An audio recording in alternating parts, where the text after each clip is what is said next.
Good morning student, class 8। हम second chapter को read कर रहे थे और हम पहुंच चुके हैं पेज नंबर 21 पर। तो 21 पेज नंबर का टॉपिक है इंक्रीजिंग सॉइल फर्टिलिटी, यानी कि जो ज़मीन होती है, जो मिट्टी होती है, उसको और उपजाऊ बनाने में कैसे हेल्प करते हैं। हमारा टॉपिक चल रहा था ना, माइक्रो ऑर्गेनिज्म हमारी फ्रेंड है या फो, तो फ्रेंड का चल रहा था। Some bacteria, figure 2.7, are able to fix nitrogen from the atmosphere to enrich soil with nitrogen and increase its fertility. कुछ बैक्टीरिया होते हैं जो कि फिक्स बैक्टीरिया होते हैं। वो क्या करते हैं, एटमॉस्फेयर से नाइट्रोजन को लेते हैं और नाइट्रोजन को कन्वर्ट कर देते हैं और उसको ज़मीन में यानी मिट्टी में, सॉइल में मिला देते हैं। और फिर उसका यूज़ जब मिट्टी में नाइट्रोजन मिल जाएगी तो वो कैसी हो जाती है, उपजाऊ हो जाती है, फर्टिलिटी हो जाती है। These microbes are commonly called biological nitrogen fixers. इस तरह के जो माइक्रोब्स होते हैं, यानी कि जो माइक्रो ऑर्गेनिज्म होते हैं, जो बैक्टीरिया थे वो माइक्रो ऑर्गेनिज्म है, यानी ऐसे जो माइक्रो ऑर्गेनिज्म होते हैं उनको हम बोलते हैं बायोलॉजिकल नाइट्रोजन फिक्सर, क्योंकि ये क्या करते हैं, नाइट्रोजन को फिक्स करते हैं, एटमॉस्फेयर से नाइट्रोजन को लेकर सॉइल में कन्वर्ट कर देते हैं। क्लीनिंग द एनवायरनमेंट, कुछ बैक्टीरिया माइक्रोब्स जो होते हैं वो क्या करते हैं, एनवायरनमेंट को साफ करते हैं। Boojho and Paheli had observe the school gardener making manure. Boojho और पहेली ने स्कूल गार्डनर को देखा था कि वो कुछ मैन्योर बना रहा था, यानी खाद बना रहा था, देसी खाद। Along with their friends, they collect wastage of plant, vegetable and fruits from nearby houses and gardens. हाँ, उसने अपनी कुछ फ्रेंड्स के साथ मिलकर सब्जी, पौधे, पेड़ पौधों के जो पत्ते होते हैं, फ्रूट्स के जो छिलके होते हैं, उन सभी को इकट्ठा किया अपने आसपास के घरों में और गार्डन से।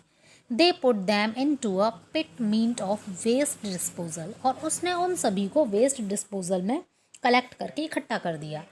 आफ्टर सम टाइम, कुछ टाइम के बाद, it decomposed and got convert to manure. तो कुछ टाइम बाद जब उनको, वेस्ट डिस्पोजल क्या होता है बच्चों, वेस्ट डिस्पोजल में होता है या तो आप एक गड्ढा खोद लें या फिर एक लकड़ी का चौकोर सा बॉक्स लें, उसके अंदर थोड़ी सी मिट्टी डालें और उसमें ये सारी चीज़ों को डाल दें। इन सभी चीज़ों को डालने के बाद हल्का सा पानी का छिड़काव करके ऊपर से फिर से मिट्टी डाल के उनको ढक दें। ऐसा करने के कुछ टाइम बाद, 1-2 महीने बाद अगर हम देखेंगे तो वो किस में कन्वर्ट हो जाता है, खाद बन जाती है, देसी खाद। Boojho and Paheli wanted to know how this had happen. तो वो ये दोनों जानना चाहती थी कि ये कैसे हुआ। तो ये सब किसकी वजह से होता है बच्चों, माइक्रोब्स की वजह से। यानी ये माइक्रोब्स क्या करते हैं, एनवायरनमेंट को क्लीन करने का भी वर्क करते हैं। Do you find any difference in the content of the two post? If so, what is the difference? You will find that plant waste in a pot A had been decomposed. How did this happen? The plant waste has been converted into manure by the action of microbes.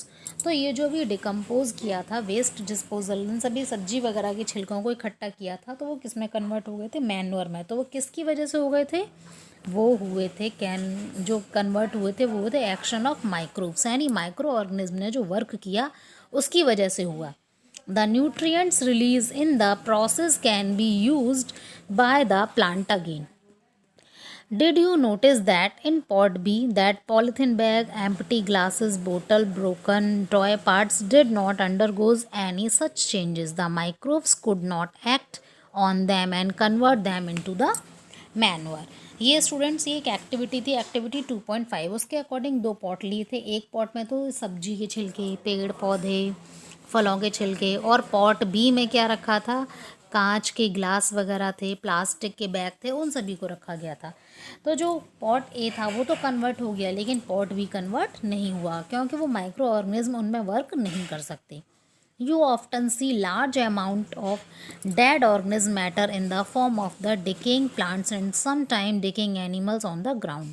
You find that they disappear after some time. This is because the microorganism decompose dead organism waste of the plant and animal, converting them into the simple substance.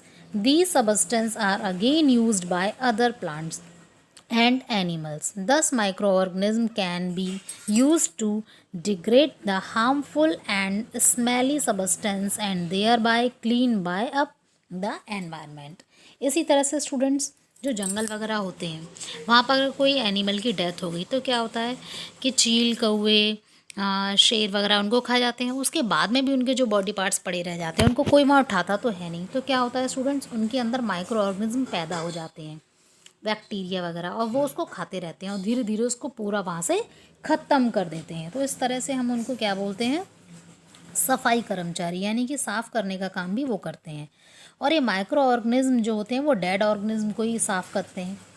तो यानी कि हम कह सकते हैं cleaning the environment. तो micro organism किस में हेल्प करते हैं, क्लीनिंग द एनवायरनमेंट। वो सड़े गले पौधों से खाद बना सकते हैं और सड़े हुए जो एनिमल्स होते हैं, डेड बॉडी जो होती हैं, उनको खाकर वो वहाँ से ख़त्म कर देते हैं।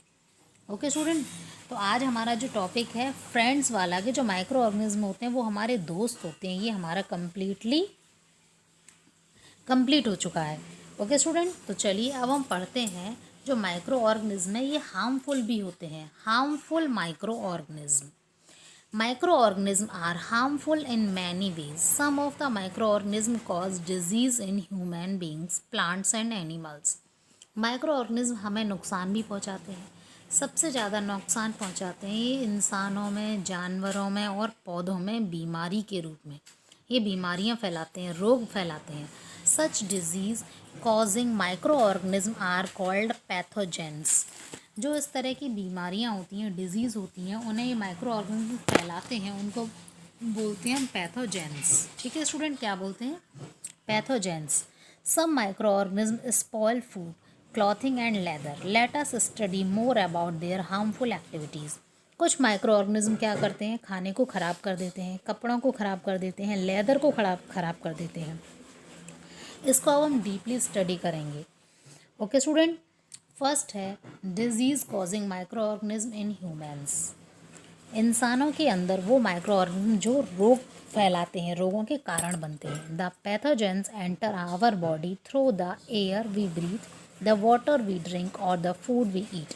ये जो पैथोजेंस होते हैं यानी माइक्रो ऑर्गेनिज्म हमारी बॉडी के अंदर एंटर करते हैं जब हम सांस लेते हैं, जब हम पानी पीते हैं उसके थ्रू एंटर करते हैं, और जब हम खाना खाते हैं तो उसके थ्रू एंटर करते हैं। They can also get transmitted by direct contact with an infected person or carried by an animal. इसके अलावा ये डायरेक्ट कांटेक्ट में आने पर भी ये ट्रांसमिट हो जाते हैं, यानी एक जो पर्सन को ये डिजीज़ है उससे ट्रांसफ़र हो जाती है दूसरे पर्सन में, अगर वो उसके कांटेक्ट में आता है, या किसी एनिमल के थ्रू भी ये डिजीज़ ट्रांसफ़र हो जाती है।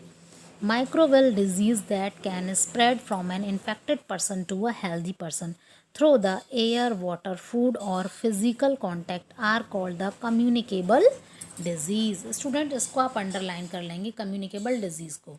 ओके स्टूडेंट, आप कहाँ से अंडरलाइन करेंगे, आप अंडरलाइन करेंगे microbial disease that can spread from infected person to a healthy person through the air, water, food और physical contact are called the communicable disease. इसको अंडरलाइन कीजिए और इसको अपनी कॉपी में नोट करिएगा। अब ऐसी कौन कौन सी डिजीज़ होती हैं, तो एग्जाम्पल है cholera, common cold, chicken pox and tuberculosis. Okay students, when a person suffering from common cold sneeze, fine droplets of the moisture carried thousands of viruses are spread in the air. The virus may enter the body of a healthy person while breathing and cause infection. Clear student? It means क्या हुआ कि जब कोई इंसान छींकता है, कोई भी व्यक्ति अगर छींक रहा है तो उसके छींकने से क्या होता है, बहुत सारे फाइन ड्रॉपलेट्स क्या होते हैं, एयर में आ जाते हैं। और एयर में आने पर क्या होता है कि वो वायरस होता है, हज़ारों वायरस वहाँ चारों तरफ फैल जाते हैं। अगर कोई हेल्दी पर्सन सांस लेगा तो वो उसके अंदर एंटर कर जाते हैं।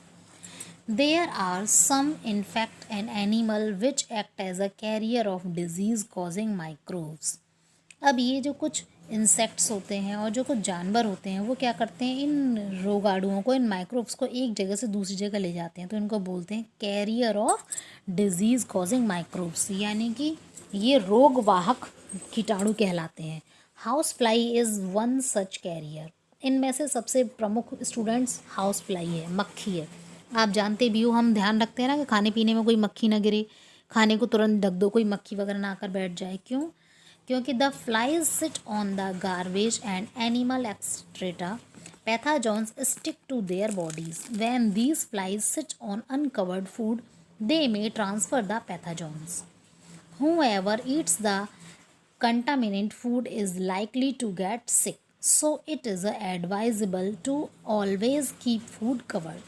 Avoid consuming uncovered items of food. Okay students, तो आपको पता चल गया ये मक्खी क्या करती है। ये हर जगह बैठती है, गंदगी में, कूड़े कचड़े के ढेरों पर, और जानवरों के जो गोबर वगैरह होता है सब पर चारों तरफ बैठती है। और वहाँ से बैठती है तो इनके पैरों में वो जो माइक्रोब्स होते हैं वो चिपक जाते हैं, और जब ये वहाँ से उड़कर किसी और जगह बैठती है, जैसे कि जो घरों में हम खाना पीना भी बनाते हैं, अगर वो खुला रखा है तो उस पर बैठेगी तो वो उस माइक्रो ऑर्गेनिज्म को वहीं की वहीं छोड़ देती है। तो इस तरह से वहाँ से जो माइक्रोब से दूसरी जगह से गंदगी को उठाकर उसने हमारे हेल्दी फूड में डाल दिया, और उसको हम खाना खा लेंगे तो वो हमारे बॉडी के अंदर पहुँच जाएगा।